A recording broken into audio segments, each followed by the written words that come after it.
Good morning, traders. Welcome to today's market review. This is Fred Razak at CMtrading. Today's November 24, 2020, and today is Tuesday morning. So looking at the highlights of the day, the markets move significantly on the Biden administration's transition into presidency. We're going to discuss that in a little bit. But first, looking at the economic events of the day, two events coming out today, starting at 11 a.m.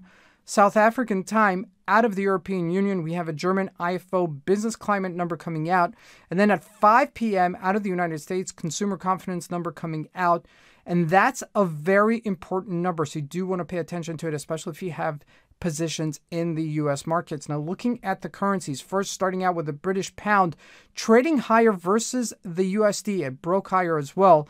The euro struggles to sustain its spike. We're going to see that. I'm going to discuss it in just a second. Looking at the indices, the Dow Jones rallies higher while the Nasdaq is dead, trading at less than 12,000 as the markets continue and react to this news. The question is, will it catch up? We're going to discuss that as well. Looking at commodities, gold tanks over 50 points yesterday. Oil gained slightly. And lastly, looking at the stocks, representative of the indices. FANG stocks, which represent the Nasdaq, sell off and don't rally, which is to be expected if they're trading in par with the index, while Alcoa continues to trade higher together with Jpmorgan, which is a Dow Jones stock. So let's take a look at the markets and see what we can expect from today's trade. So we're starting out with the Euro USD, which we like to start out because it's really a character trade. Okay, the reason I say character trade is because if we look at it, it's been pretty consistent over time.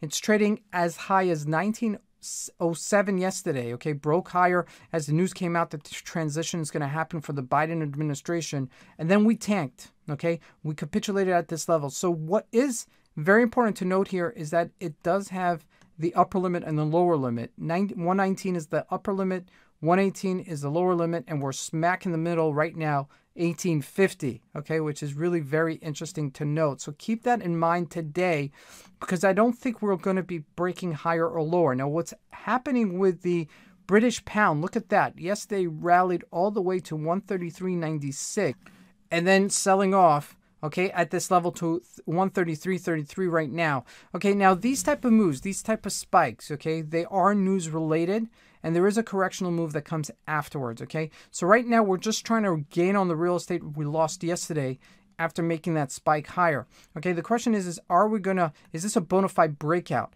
And so to look at a longer time frame, okay, we do have significant amount of resistance at this 133.89ish level, which I would call 134. So just keep that in mind, okay? If we can't sustain this above it, then we will retrace. Now jumping into the Rand, as you can see here, still trading and hugging this 15-ish level, as the markets are kind of consolidating and taking things into breath. Now jumping into commodities. This is where it gets exciting. Look at that nosedive from 1867 down to 1830. Big sell-off in gold, as you can see right here. Now we are bouncing off of this Fibonacci retracement. This is why we have them. Look at that. It's a beautiful setup.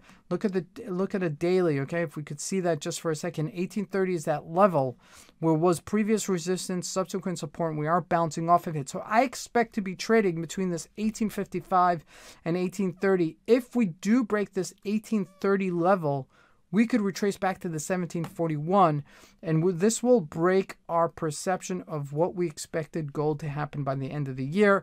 We did expect it to hit 3,000, okay? However, that did not materialize because of what's been happening in the markets and some of the transitional political transitions that are happening in the administration. Now, looking at oil, we're trading at 42.18 right now on that upper limit. If we do break above it, then we will challenge that 43-ish level. Now, this is where it really gets exciting. When we look at the Dow Jones, it's trading at 29,778. If we look at a 1-hour chart, we're at that top of the range, okay? As the market kind of rejoices with the fact that the Biden administration is going ahead with the transition. Early this morning, I'm seeing different type of news outlets. One is telling us that Trump is conceding. One is telling us that Trump is not conceding. I've yet to see that clear out, okay, what's going to happen with that.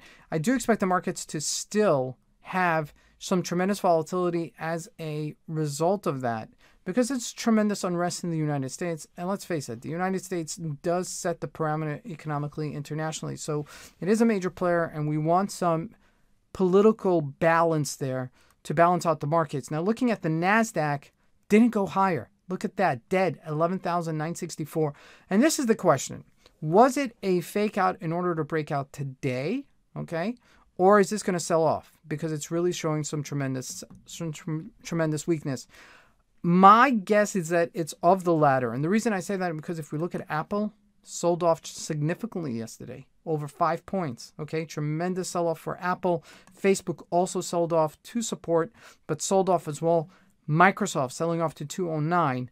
Okay, so you see that the markets are getting weaker when it comes to the high-tech stocks as the markets are recoiling, as the markets are responding to this transitional or rotational move.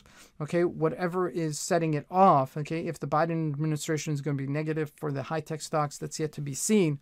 But as you can see, the markets are reacting to it. Now, looking at Alcoa, trading at 1973, continued that rally yesterday. Okay, if we look at a 4-hour chart, you could see it just gaps up and goes, gaps up and goes, gaps up and goes. Now, to give us a real perspective here, we're looking at a weekly chart. The next real resistance level is $20 a share. So keep that in mind. Now, looking at Jpmorgan as well, which is another Dow Jones stock, trading at 117 at its highs.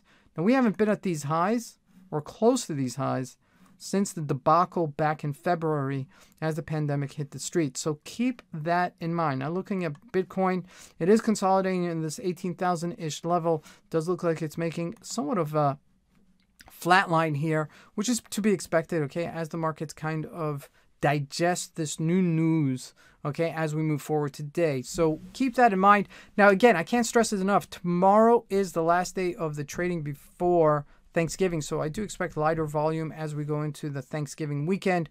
Friday, the markets are open, so just keep that in mind. This is Fred Razak. I want to wish everybody a great trading day. Thank you.